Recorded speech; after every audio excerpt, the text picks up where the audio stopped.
Hello, surprise, surprise. Good morning or happy Monday, whatever you're seeing this. Okay.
Hi.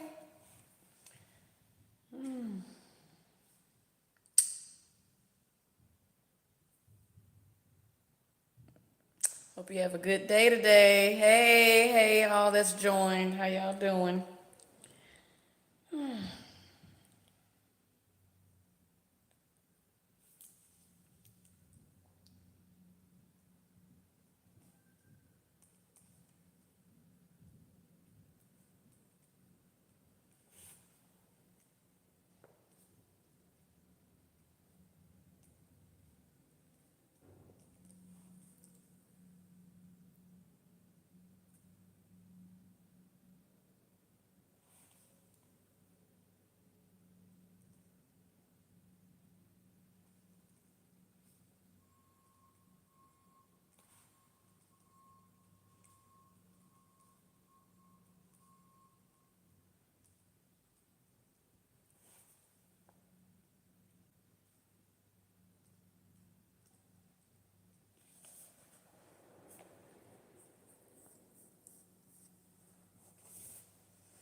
I'm not sad.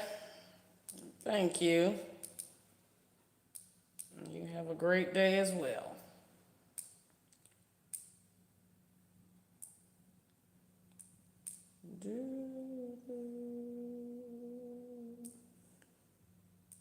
I'm actually having a pretty great day. I walked my son to school today. Just, I feel like it was a very meaningful walk. I always get something. Like, I always feel like, God speaks through nature.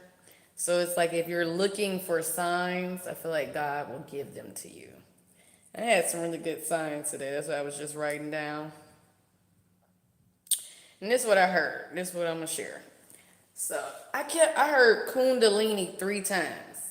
And it's funny because I got a word from God today and I got a word from the Holy Spirit. Hold on, let me try to bring y'all a little more. Yeah, so it's not like I'm turning my head the whole time. Okay, so I got a word from God today and I got a word from the Holy Spirit. So I heard Kundalini 3 times. And I've heard that before, but I don't really know what that is.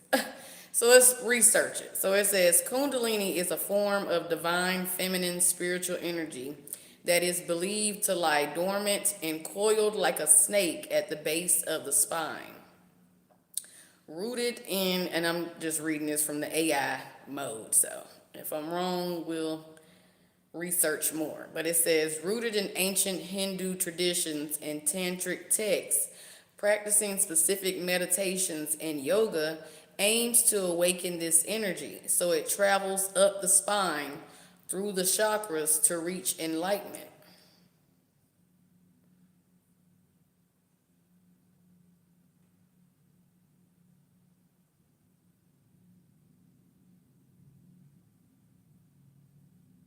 I'm just looking at this picture here. I don't know if y'all can see that.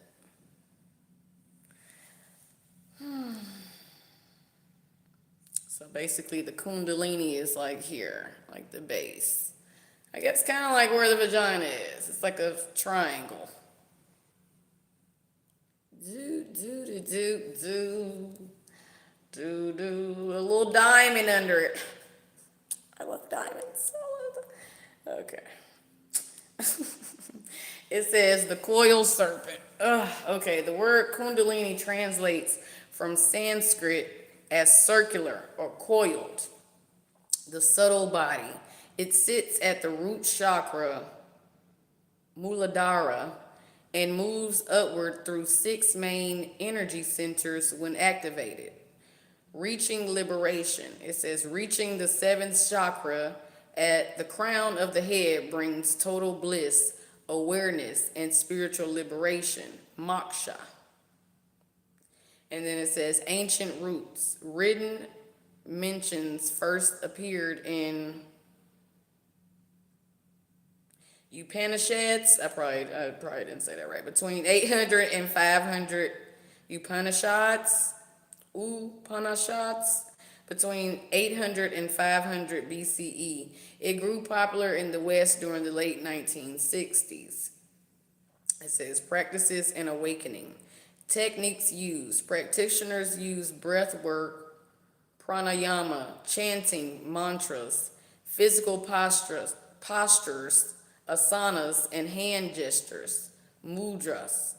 And it says awakening process. The energy can rise slowly through disciplined practice or suddenly through intense spiritual events. This is a suddenly season that just like, just like vibrated. So I feel like God is saying like suddenly. Let's read that again. It says the awakening process. It says the energy can rise slowly through disciplined practice or suddenly through intense spiritual events. And I was talking about how I feel like we're going from stage 4 to stage 5 in the world. And 4 is like hard work, discipline, stuff like that, or structure basically. 5 is more like freedom. 5 represents change, but 5 also represents freedom, new shifts,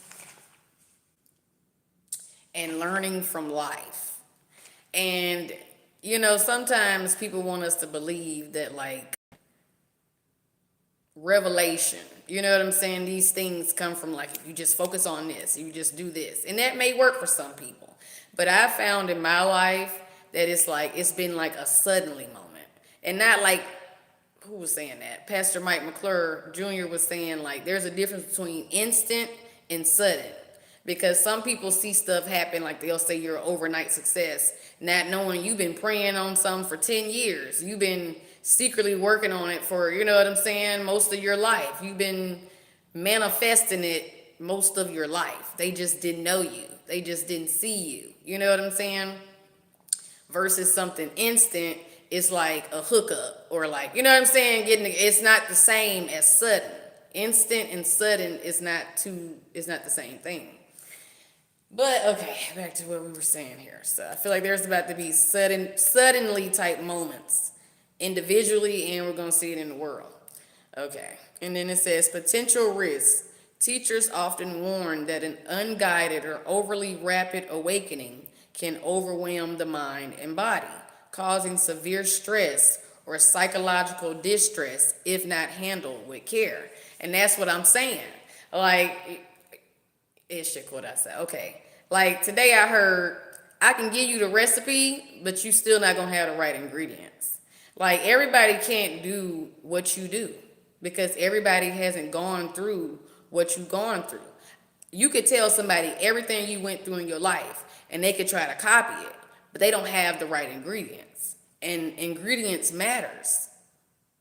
You know what I'm saying? Like if someone is using homemade butter and you know what I'm saying, they use homemade buttermilk, it's gonna hit different than if you just go out and buy store-bought ranch. It's gonna hit different even if you made it, if you make spaghetti and you make the pasta from scratch and you make the sauce from scratch versus me throwing, you know what I'm saying, some ronzoni and ragu together, it's gonna hit different because the ingredients matter. Not just the recipe. So someone else will try to steal your likeness, try to be like you, whatever, but they're not going to be able to handle the weight because they don't have the right ingredients. You see what I'm saying? So yeah, so I think that's why God allows us to go through things at a certain time. That's why God allows us to experience. That's why God holds us back from certain things. Like I feel like when God shows me stuff, it's like, okay, I need to go take a nap. I need to go eat. Let me go ponder on this because it's a lot. You know what I'm saying? Awakening is a lot. Downloads are a lot. When you get messages and information from God, it's not only going to be a lot for others, it's a lot for the messenger, for the person that received it. You know what I'm saying? Message. So yeah. And you just have to be patient and have compassion for yourself and for others and understanding this. Sometimes it takes time. So yeah. God said, read it again. Teachers, potential risks. Teachers often warn that an unguided or overly rapid awakening can overwhelm the mind and body, causing severe stress or psychological distress if not handled with care. Okay, so I was talking about thought and memory.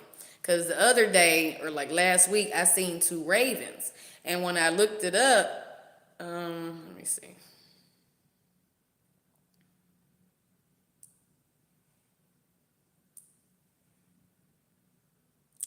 Okay, so it says, seeing two ravens spiritually signifies divine duality, balanced intuition, and heightened awareness. Most notably linked to Norse mythology, as the twin messengers Hugin, which is thought, and Munin, which is memory. A pair of ravens acts as a profound reminder to harmonize your inner mind, observation, and intuition.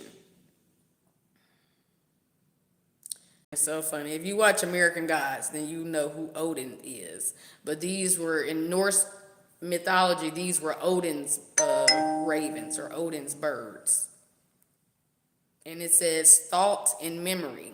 A pair mirrors the Norse concept of the mind split into active intellect, thought, and reflection, which is memory. I'm going somewhere with this. Okay, but I also think it represents like twin flames. And I think it's an importance of, you know what I'm saying, finding or connecting with your twin flame, because one has the gift of thought, the other has the gift of memory. Why is this important? Because thought and thanks, where think and thanks has the same Latin root word. So basically, to give thanks unto God is how God speaks back, how God puts those thoughts into your mind, into your psyche. I have a video about the thought part already, so yeah. But let's go to memory, because I did not do memory yet. I gotta get on my own butt about that. Okay, what does memory mean? It says memory means the power or process of storing, retaining, and recalling past experiences, information, or facts. It says it also refers to a specific recalled event, a way to honor someone who died, or the chip inside a computer that holds data. Human and psychological meaning. Mind power. It says the ability to keep and bring back facts, past event, a clear picture or thought of something that happened long ago. Brain stages. How the mind takes in, keeps, and finds data using short-term or long-term systems. Computer and tech meaning. It says data storage, the part of a machine that holds programs and files. Temporary space, fast chips like RAM that save active work. Alrighty, let's go to the etymology here. Okay, it says Middle English memory, from Anglo-French memoir or memory. Memory, okay. From Latin memoria, from memor, mindful. Akin to Old English gemimor, well-known Greek murmura, meaning to care. And Sanskrit is smarati, meaning he remembers.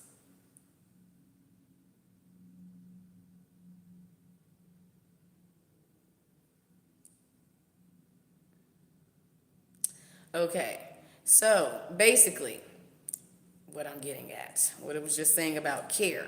So the the Greek word memera means to care. So I believe in order to like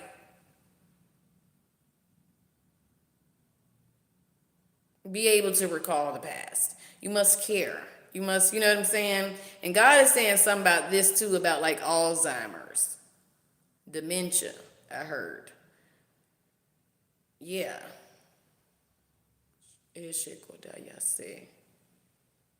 To care.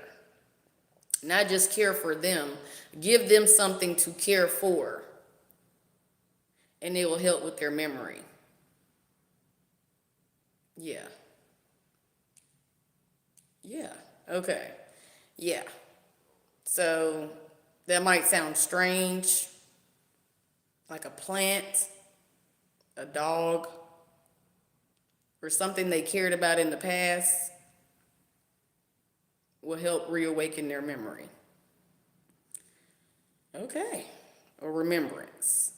Specifically a man. Yeah. You know what I thought about? I just thought about Bruce Willis. Yeah.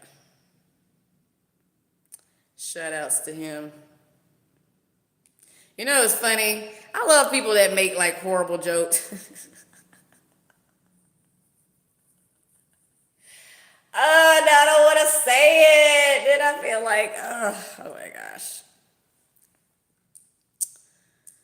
Oh man, dementia, right? What a way to die hard. Get it out. It's like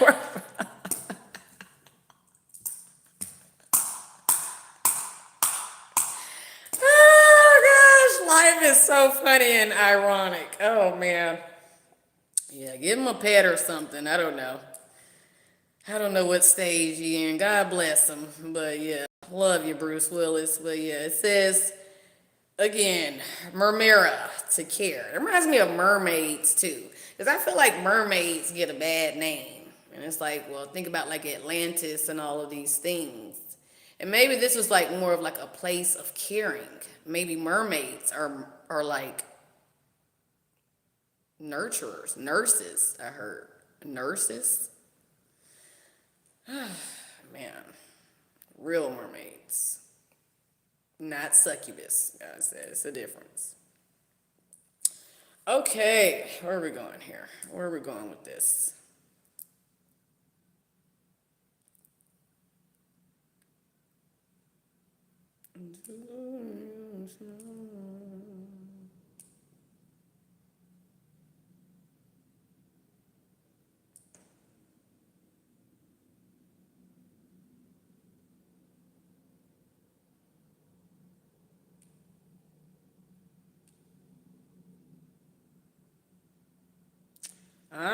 Okay.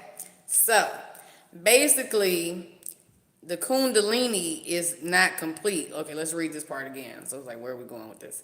Okay. Potential risk of Kundalini, which is the spiritual awakening. It says teachers often warn that an unguided or overly rapid awakening can overwhelm the mind and body, causing severe stress or psychological distress if not handled with care. So basically, if care is memory, if not handled with memory. So you can't just have thought and not have memory. You need both. Just like the masculine and the feminine, or feminine, excuse me, and the masculine. You need both portions of yourself. You need, you know what I'm saying? Sometimes, and I feel like in religion too, I've been torn because, you know what I'm saying, the Bible might say, oh, listen to this side or whatever. Or a pastor might say that or whatever, preach something about, the voices on this side versus the voices in your, your left ear versus your right ear. But I'm finding that there is some type of harmony. You know what I'm saying? Like sometimes we betray ourselves because we feel like we are being betrayed. I seen like these women they was talking about when they got their psychic gifts, and how one, she thought she was schizophrenic at first. Like she really thought, and I had to laugh because I thought the same thing. Like I feel like when it first, like sometimes when you become, awakened or whatever, like for me personally, it was just like, it would just start feeling like, what the hell? Like I just started looking around like, am I being watched? Is there a camera around here? No lies. You know what I'm saying? And yeah, I really felt that there was something severely wrong. Like it was just like, why am I being tortured like this? Why is it just, it's like whispers almost, you know what I'm saying? And a lot of times it was in my right ear. But before that, I knew I had like an encounter with an angel or with God, because I was locked out of my car one time, and I had pretty much, I feel like I prophesied like my day, because the night before or like early that morning, I was talking about how God just magically opens doors, magically opens gates. You know what I'm saying? Like with, who was that? Peter in the cell or whatever. But like how God would just magically like open up, you just gonna walk through. You know what I'm saying? Shout out to Rich Homie Quan, but that's the song I had used, Walk Through. And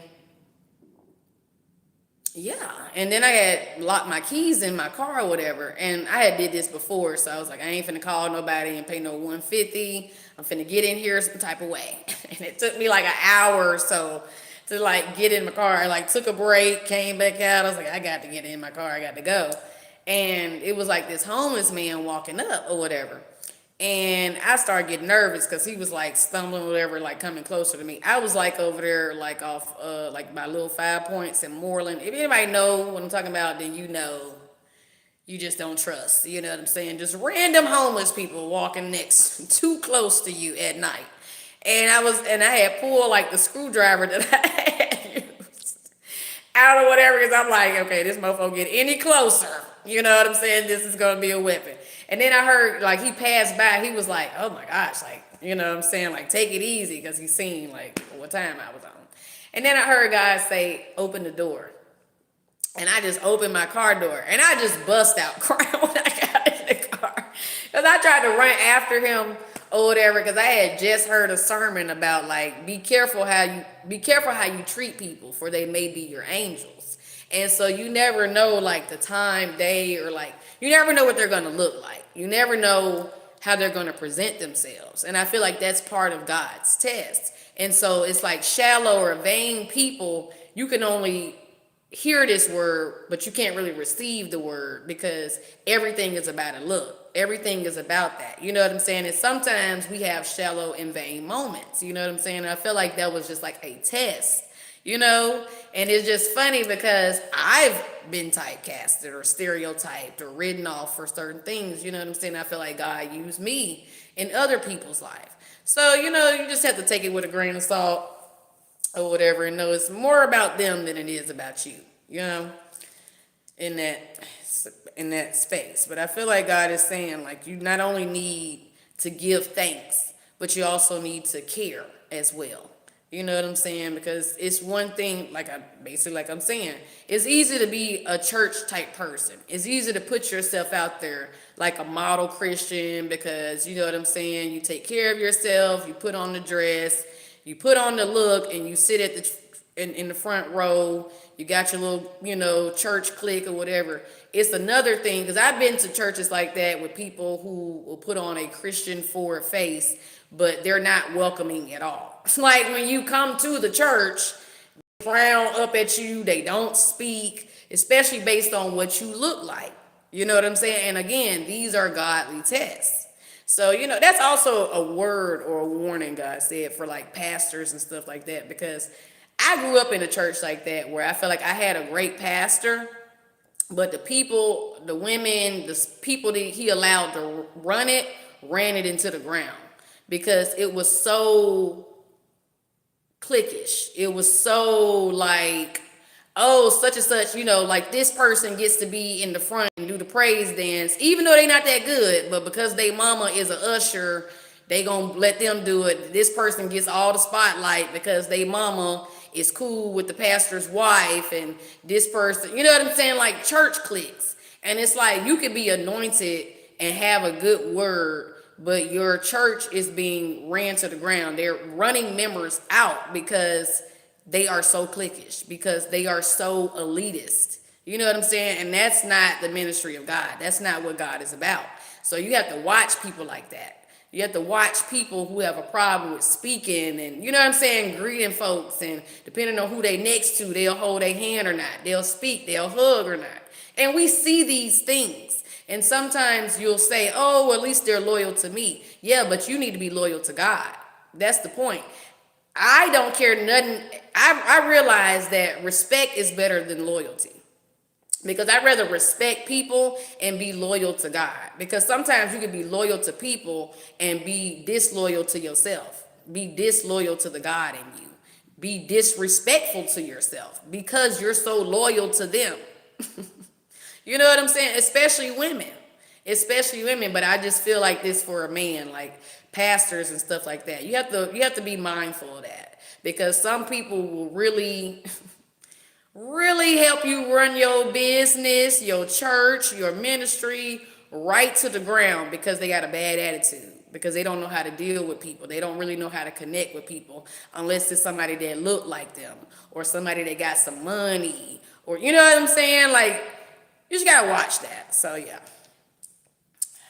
just going down a whole bunch of stuff right now. But yeah, have to be honest. Okay, guys, say don't explain yourself. I was just being honest here. Clay Aiken. Sorry, I'm on YouTube. I ain't heard that name in so long. Clay Aiken.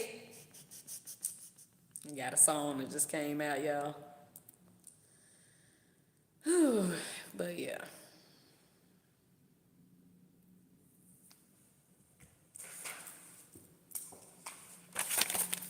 All right, let's go over what I seen today.